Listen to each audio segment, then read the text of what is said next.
The legendary King Ramses II has earned his position in history for his numerous mighty deeds.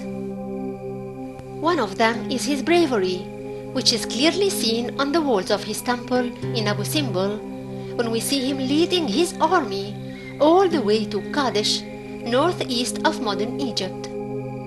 Furthermore, he besieged the fortress of the enemy, who was watching from above the high walls the advance of the battle. Then, the Hittites were hit by the accurate Egyptian arrows and started falling off the walls, while the captives were begging the king, who was shooting them, for mercy. A shepherd hurries away with his cattle, holding his stick in his hand, and runs for shelter. Three of Ramses II's sons follow their father in their chariots.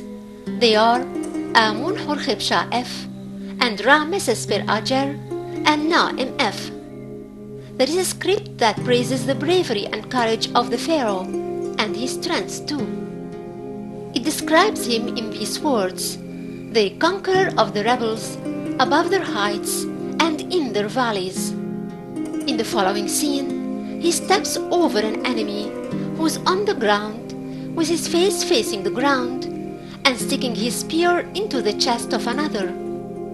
The scenes amazingly express the total humiliation of the enemies of Egypt, symbolized in one enemy crushed by one man, the mighty Pharaoh. In fact, no other man in the history of the world has shown the great power of his country in just one scene that summarized a great battle in both an accurate and artistic way. But that's the known beauty of the Egyptian art that has recorded our history in details tirelessly throughout our entire history and refining it with all possible ways all the time.